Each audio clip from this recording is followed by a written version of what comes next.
అండి, welcome back to my channel Kavya creative thoughts. So మన free మగ్గం వర్క్ క్లాసెస్లో ఈరోజు చెప్పుకోబోయేది 29th క్లాస్ అనమాట. సక్సెస్ఫుల్గా 28th క్లాస్ అయితే కంప్లీట్ చేసుకున్నాము. మగ్గం వర్క్ ప్రాక్టీస్ చేస్తున్న వాళ్ళైతే చిన్న కామెంట్ అయితే పెట్టండి. అయితే ఈరోజు చెప్పుకోబోయే స్టిచ్ ఏంటి అంటే బీడ్స్ వర్క్ అనమాట. బీడ్స్ ఎలా కుట్టాలి మగ్గం వర్క్లో అనేది ఈరోజు చెప్పుకోబోయే క్లాస్ అనమాట. అయితే ఇక్కడ బీడ్స్ కుట్టడానికి మనము కాటన్ థ్రెడ్ యూస్ చేయాలన్నమాట. కాటన్ థ్రెడ్ అయినా నైలాన్ థ్రెడ్ అయినా కానీ యూస్ చేయాలి. ఇప్పుడు కొత్తగా నైలాన్ థ్రెడ్ వస్తుంది. అది మన మగ్గం వర్క్లో బీడ్స్ జర్దోసి కుట్టడానికి మంచిగా ఉంటుంది. ఇప్పుడు మనము ప్రాక్టీస్ చేసేటప్పుడు అయితే ఈ కాటన్ థ్రెడ్ తీసుకోండి. కాటన్ థ్రెడ్తో పాటు షుగర్ బీడ్స్ తీసుకుంటున్నాను ఇక్కడ నేను. మీరు కూడా ఈ విధంగా షుగర్ బీడ్స్ అయినా తీసుకోండి, లేదు అంటే గోల్డ్ కలర్ పాలిష్ బీడ్స్ అయినా తీసుకోండి. ఇవైతే తులం లాగా ఉంటాయి. బయట పాలిష్ బీడ్స్ అయితే బంచెస్ టైప్లో ఉంటాయి. అయితే ఇక్కడ ఏ బీడ్స్ కుట్టినా కానీ ఒకటే పద్ధతి. దాన్ని ఈ బీడ్స్ వర్క్ చేసేటప్పుడు కంప్లీట్ కాటన్ థ్రెడ్ లేదా నైలాన్ థ్రెడ్ యూస్ చేయాలి. థ్రెడ్ అయితే నీడిల్కి వచ్చేసి ఫస్ట్ ప్రాక్టీస్ చేసేటప్పుడు ఇదే 14 నెంబర్ నీడిల్ యూస్ చేయండి. ఈ విధంగా 14 నెంబర్ నీడిల్ యూస్ చేసి ఒక్కొక్క బీట్ తీసుకుంటూ జాగ్రత్తగా అదే నీడిల్ తోటి ఈ విధంగా థ్రెడ్ కేసి కుట్టుకోవాలి. ఒక్కొక్క స్టిచ్ ఇదే సేమ్, ఏం లేదు దీంట్లో. గొలుసు కుట్టు కుడతాం కదా, దాంట్లోనే దానంకి థ్రెడ్కి ఈ బీట్ అనేది షుగర్ బీట్ అనేది ఒక్కొక్కటి ఎక్కించి ఈ విధంగా స్టిచ్ చేసుకోవాలి. గొలుసు కుట్టు లాగానే, కాకపోతే దారంకి ఇక్కడ ఒక పూస అనేది దారంకి ఇలా ఈ విధంగా సూదితోటి ఇలా గ్రిప్ పట్టుకోవాలి. ఈ విధంగా పట్టుకొని దాని నుంచి సూది నుంచి దారంకి ఎక్కించి అక్కడ స్టిచ్ వేయాలి. ఇక్కడ మీరు ఎక్కువగా ఫస్ట్ నేర్చుకునే వాళ్ళు చాలా మిస్టేక్ చేస్తూ ఉంటారు. సో ఈ విధంగా ఇలా హ్యాండ్తో ఒక చేత్తో పూస తీసుకొని ఇంకొక చేత్తో నీడిల్కి ఎక్కించుకొని ఈ విధంగా కూడా బీడ్స్ అనేది నీడిల్కి ఎక్కించుకొని దారంకి ఎక్కించి స్టిచ్ వేయచ్చు. ఈ విధంగా కూడా కుట్టొచ్చు. దాంతోపాటు ఇంకొక రకంగా ఏంటి అంటే ఈ విధంగా ఇప్పుడు నేను సూదికి ఇలా ఎక్కిస్తున్నాను కదా, ఒక్కటేసారి ఒక 4 కానీ 6 కానీ ఈ విధంగా ఎక్కించి మన థర్డ్ ఫింగర్ తోటి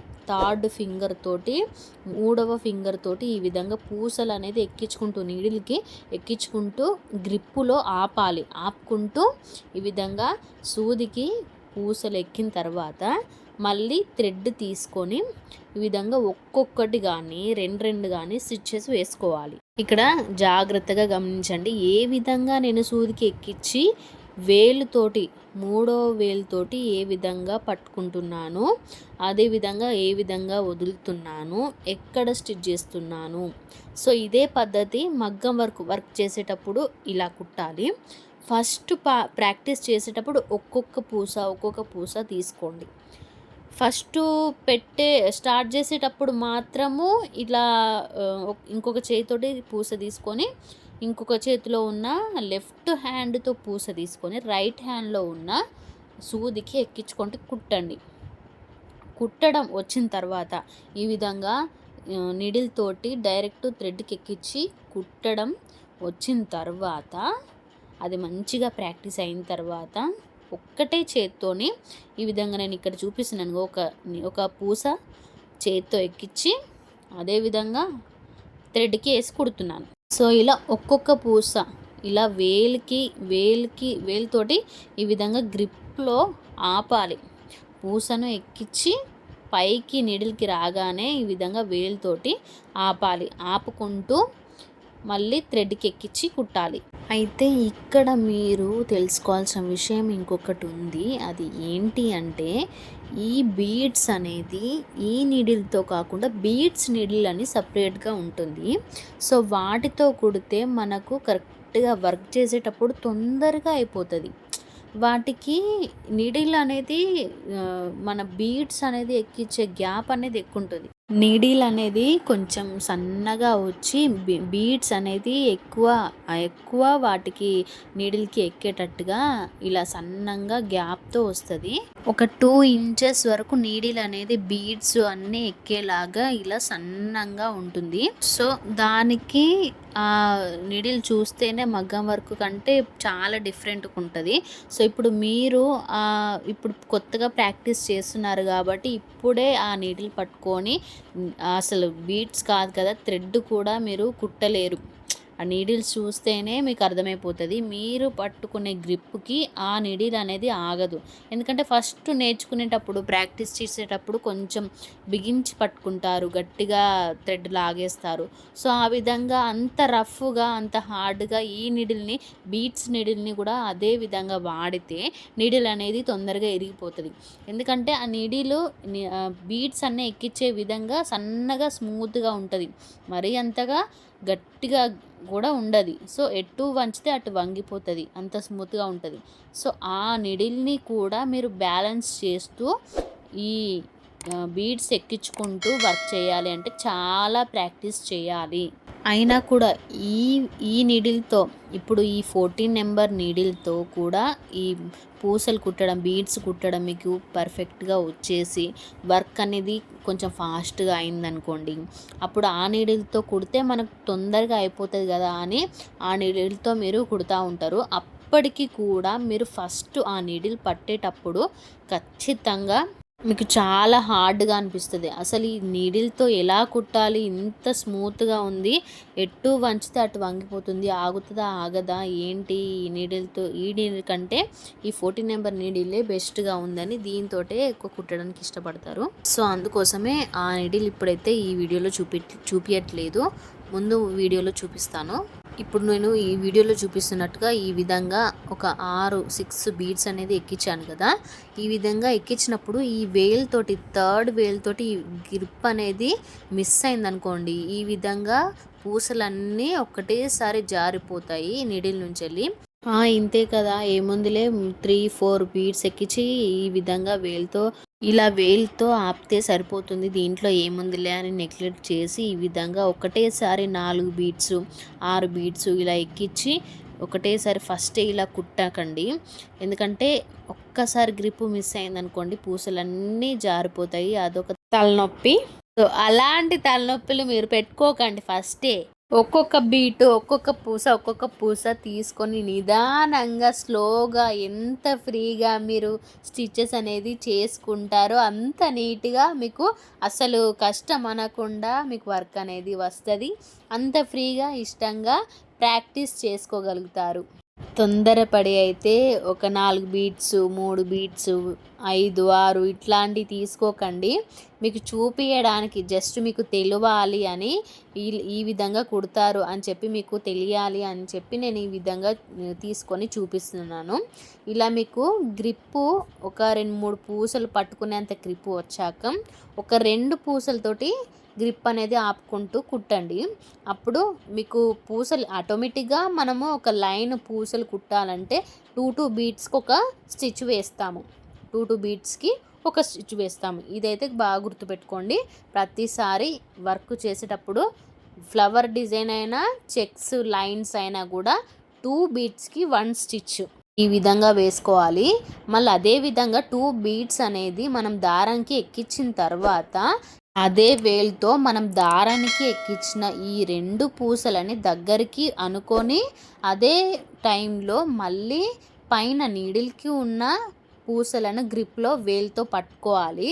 మీకు అదే గ్రిప్ అనేది నీడిల్ ఎలా పట్టుకోవాలి, పూసలు ఎలా ఎక్కించాలి నీడిల్ తోటి అనేది ఒక బేసిక్ కొంచెము మీరు కుడుతూ ఉంటే ప్రాక్టీస్ చేస్తుంటే కొంచెం మీకు అర్థమవుతుంది ఏంటి అనేది. అదొక్కటైతే బాగా గమనించుకోండి. ఫస్ట్ మనం ఎప్పుడైతే బీడ్స్ కుట్టడం స్టార్ట్ చేస్తామో కుట్టేటప్పుడు ఫస్ట్ బీడ్స్ కుట్టేటప్పుడు కానీ 2 బీడ్స్ కుట్టేటప్పుడు కానీ ఏ విధంగా కుడుతున్నామో, గ్రిప్ ఏంటి, థ్రెడ్ ఎలా పట్టుకోవాలి, నీడిల్ ఎలా తిప్పాలి ఏంటి, వేలుతో ఎలా పూసలను గ్రిప్లో ఆపాలి అనేది బాగా గమనించుకుంటూ కాన్సన్ట్రేషన్ పెట్టి గమనించుకుంటూ ఆ టెక్నిక్స్ అనేది చూసుకుంటూ కుట్టుకోండి. ఇక్కడ నేను కుట్టిన బీడ్స్కి ఒకసారి తేడా గమనించండి. ఫస్ట్ లైన్కి ఒక్కొక్క బీట్ కుట్టాను, ఒక్కొక్క పూస అనేది థ్రెడ్కి ఎక్కించి స్టిచ్ వేసుకుంటూ వచ్చాను కదా. ఇప్పుడు సెకండ్ లైన్లో చూసుకుంటే దగ్గరగా వచ్చాయి, కొంచెం గ్యాప్ లేకుండా మంచిగా నీట్గా దగ్గరగా వచ్చాయి కదా. సో అక్కడ ఏంటి అని అంటే ఇక్కడ 1 బీట్ కుడితే కొంచెం గ్యాప్స్ అనేది వస్తుంది, లైన్కి అనేది నీట్గా రాకుండా కొంచెం గ్యాప్స్గా వస్తుంది. అదే ఈ 2 బీట్స్ దగ్గరికి గ్యాప్ లేకుండా దగ్గరికి అనుకుంటూ ఈ విధంగా కుట్టేవరకు ఎంత నీట్గా కనిపిస్తుందో మీరే గమనించండి. ఈ విధంగా నీట్గా కుట్టడానికి ఎక్కువ ఇంట్రెస్ట్ చూపియండి. మీకు అందరికీ తెలిసే ఉంటుంది, నేను చెప్తూనే ఉంటాను, ఎంత నీట్గా మెయింటైన్ చేస్తే అంత నీట్గా మనకు వర్క్ అనేది పర్ఫెక్ట్గా వస్తుంది. సో నేను ఇక్కడ అదే మళ్ళీ ఒకసారి చూపిస్తున్నాను, ఒక్కొక్క పూసని కుడితే ఏ విధంగా కుట్టాలి, ఫస్ట్ పూసను నీడిల్కి ఎలా ఎక్కించాలి, అదేవిధంగా దారానికి ఎలా ఎక్కించాలి, స్టిచ్ అనేది ఎలా వేయాలి. ఇక్కడ గమనించండి, ప్రతిసారి నేను ఇక్కడ దారానికి పూస ఎక్కించినప్పుడు నీడిల్తో కొంచెం పూసని దగ్గరకు అనుకుంటూ స్టిచ్ వేస్తున్నాను. ఇక్కడ ఇంకొకటి ఏంటి అంటే, ఇక్కడ పూస ఎక్కించిన తర్వాత దారాన్ని పట్టుకొని నీడిల్ని ఇట్లా దగ్గరికి ఎంతవరకు క్లాత్ లోపలికి గుచ్చి దారాన్ని ఫ్రీగా తీస్తున్నాను అనేది కూడా మీరు గమనించండి. నీడిల్కి ఉన్న కొండి ఏదైతే ఉందో అది క్లాత్ నుంచి దారాన్ని కింద నుంచి దారాన్ని పైకి ఫ్రీగా తీసుకొని రావాలి. నీడిల్ అనేది క్లాత్ నుంచి దారాన్ని ఫ్రీగా తీసుకొని రావాలి. ఈ విధంగా ఫ్రీగా వచ్చినప్పుడు మనకు దారంతో ఫస్ట్ ఏ డిస్టర్బెన్స్ లేకుండా ఉంటుంది, ఫస్ట్ పాయింట్. ఇంకొకటి నీడిల్కి పూస ఎక్కించి నీట్గా దారానికి ఎక్కించే పద్ధతి, సెకండ్ పాయింట్. థర్డ్ పాయింట్, ఇక్కడ దారానికి పూస ఎక్కించిన తర్వాత దాన్ని కొంచెం గ్యాప్స్ లేకుండా దగ్గరికి అనుకుంటూ స్టిచ్చెస్ వేయాలి, అదొకటి. ఈ 3 పాయింట్స్ చూసుకోండి. ఈ 3 పాయింట్స్ చూసుకుంటూ ప్రాక్టీస్ అయితే నీట్గా చేయండి. అయితే ఇంకొక విషయం ఏంటి అంటే, ఇక్కడ నేను గ్యాప్స్ లేకుండా దగ్గరికి ఇలా కుడుతున్నాను కదా. సో ఫస్ట్ మీకు బీడ్స్ వర్క్ స్టిచ్ వేసేటప్పుడు కొంచెం గ్యాప్స్ వస్తాయి, ఎందుకంటే దారాన్ని ఏ విధంగా తీయాలి, క్లాత్ నుంచి తీయాలి, బీడ్స్ ఎక్కించాలి, థ్రెడ్ నుంచి దారానికి ఎలా ఎక్కించాలి, నీడిల్కి ఎలా ఎక్కించాలి అనేది మీకు ఆ స్టిచ్ అనేది అర్థమయ్యే వరకు కొంచెం గ్యాప్స్ తీసుకుంటే. ఇక్కడ నేను ఫస్ట్ గొలుసు కుట్టు నేర్పించేటప్పుడు ఏ విధంగా కొంచెం గ్యాప్ ఎక్కువ తీసుకొని స్టిచ్ చేసుకోండి అని చెప్పాను, సేమ్ అదే ప్రాసెస్ ఇక్కడ కూడా గ్యాప్స్ తీసుకుంటూ పూసలు ఎక్కించుకుంటూ స్టిచ్ చేయండి. అలా మీరు నేర్చుకునేటప్పుడు గ్యాప్స్ ఇచ్చుకుంటూ మీరు స్టిచ్ చేశారనుకోండి, ఎక్కడ దారం తీసుకుంటున్నాము నీడిల్ తోటి, అదేవిధంగా నీడిల్కి పూసను ఎలా ఎక్కిస్తున్నాము, అక్కడ నుంచి మళ్ళీ దారంకి ఎలా ఎక్కించి ఈ గొలుసు కుట్టు అనేది ఎక్కడ వేస్తున్నాము, ఏ విధంగా వేస్తున్నాము అనేది క్లియర్గా ఫ్రీగా మీకు అర్థమవుతుంది. సో అలాగే అదే పద్ధతిలో ఇలా మళ్ళీ రివర్స్లో యూటర్న్లో ఈ విధంగా రివర్స్ డైరెక్షన్లో కూడా కుట్టడం నేర్చుకోండి. ఫస్ట్ మనం నేర్చుకునేటప్పుడే స్ట్రేట్ డైరెక్షన్లో, అదేవిధంగా రివర్స్ డైరెక్షన్లో నేర్చుకున్నామంటే మళ్ళీ నేర్చుకోవాల్సిన పనే ఉండదు. లేదు ఇప్పుడే ఒక స్ట్రేట్ డైరెక్షన్లో మాత్రమే నేర్చుకున్నాము అని అంటే దానికి సపరేట్గా మళ్ళీ రివర్స్ డైరెక్షన్లో బీడ్స్ వర్క్ చేసేటప్పుడు చాలా హార్డ్ అనిపిస్తుంది, మీకు అసలు కుట్టడానికి కూడా ఇబ్బంది అనిపిస్తుంది. మనము ఫ్రేమ్కి ఫిట్ చేసి క్లాత్ ఫ్రేమ్కి ఫిట్ చేసి స్టిచ్ చేస్తాం కదా, అది ఫ్రేమ్ అనేది ప్రతిసారి మనకు అనుగుణంగా మన స్ట్రేట్గానే వర్క్ అనేది ఉండదు కదా.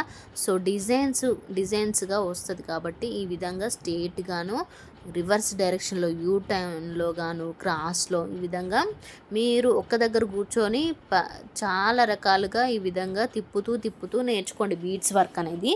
అప్పుడు మనకి వర్క్ అనేది స్పీడప్ అయినప్పుడు కూడా ఫ్రీగా ఉంటుంది. ఈ టెక్నిక్ అయితే బాగా గుర్తుపెట్టుకోండి. ఈ విధంగా ప్రాక్టీస్ చేయండి. అదేవిధంగా ఫస్ట్ ఈ విధంగా ప్రాక్టీస్ చేసేటప్పుడు ఇంట్రెస్ట్తో ఈ విధంగా ఒక్కొక్క పూసను తీసుకుంటూ స్లోగా ఈ విధంగా చేసుకోండి ప్రాక్టీస్ అనేది. ఇలా ప్రాక్టీస్ చేస్తూ చేస్తూ మనము బ్లౌజ్ వర్క్ స్టార్ట్ చేసే క్లాస్ వరకు వచ్చే వరకు మీకు ప్రతి వర్క్ అనేది ఖచ్చితంగా ఫ్రీగా అలవాటై ఉండాలి. సో అందుకే మంచిగా ప్రాక్టీస్ చేయండి. సో ఇక్కడ ఒకసారి వీడియోలో చూసినట్లయితే ఇక్కడ రివర్స్ డైరెక్షన్లో ఒక్కొక్క పూస తీసుకుంటూ ఈ విధంగా స్టిచ్ చేస్తున్నాను కదా. నేను ఇంతకుముందు చెప్పిన విధంగా సేమ్ రివర్స్ డైరెక్షన్లో కూడా కొంచెం కొంచెం ఇంత తక్కువ గ్యాప్ కాకుండా కొంచెం కొంచెం ఎక్కువ గ్యాప్ తీసుకుంటూ స్టిచ్ చేయండి. అదేవిధంగా మీకు తొందరగా ఒక్క బీడ్తో ఒక్క పూసతో వర్క్ వచ్చిందంటే మధ్య మధ్యలో ఒక 2 పూసలతోటి కుట్టడం స్టార్ట్ చేయండి. మెల్లిగా స్లోగా, అంత తొందరపడాల్సిన అవసరమే లేదు. ఒక్క పూసతో ఫ్రీగా వచ్చింది అంటే అప్పుడు దాని తర్వాత 2 పూసలు తీసుకొని అప్పుడు వర్క్ అనేది స్టార్ట్ చేయండి. అప్పుడు మీకు కొంచెం ఫ్రీగా ఉంటుంది. సో ఈ విధంగా మగ్గం వర్క్, బీడ్స్ వర్క్ అనేది ఈ విధంగా ఇప్పుడు నేను చెప్పిన ప్రకారంగా మీరు ప్రాక్టీస్ చేసి నేర్చుకున్నారంటే ఫ్రీగా వచ్చేస్తుంది. మీకు కన్ఫ్యూజన్ ఏమీ లేకుండా ఒక్కొక్క పూసతోని ప్రాక్టీస్ చేయండి ఫస్ట్. దాని తర్వాత నెక్స్ట్ స్టెప్ 2 పూసలతోటి ప్రాక్టీస్ చేయండి. ఇదే పద్ధతి మీకు వర్క్ వస్తున్న కొద్దీ చేస్తున్న కొద్దీ అందులో ఉన్న టెక్నిక్ అనేది మీకే ఆటోమేటిక్గా అర్థమైపోతుంది. ఈ విధంగా ఫ్రీగా చేసుకోండి. సో ఈ వీడియో కొత్తగా చూసిన వాళ్ళైతే మీకు మగ్గం వర్క్ నేర్చుకునే ఇంట్రెస్ట్ ఉంటే మన ఛానల్ సబ్స్క్రైబ్ చేసుకొని వీడియోస్ ఫాలో అవ్వండి. మగ్గం వర్క్ కుట్టడం స్టార్ట్ చేయండి. అదేవిధంగా వీడియో నచ్చితే లైక్ చేయండి, షేర్ చేయండి. మగ్గం వర్క్లో ఇంకేమైనా డౌట్స్ ఉంటే కామెంట్ చేయండి. క్లారిటీగా నా అంతవరకు నేను చెప్తాను. అది కూడా మీకు అర్థమయ్యే విధంగా చెప్తాను. ఇంకొక విషయం ఏంటి అంటే మన మగ్గం వర్క్ ఫ్రీ క్లాసెస్ ఫాలో అవద్దు. మగ్గం వర్క్ ప్రాక్టీస్ చేస్తున్న వాళ్ళు ఒక కామెంట్ అయితే చేయండి. అదేవిధంగా ఇంకేమైనా కొన్ని డౌట్స్ కానీ మగ్గం వర్క్లో ఉంటే కామెంట్ చేయండి. Thanks for watching.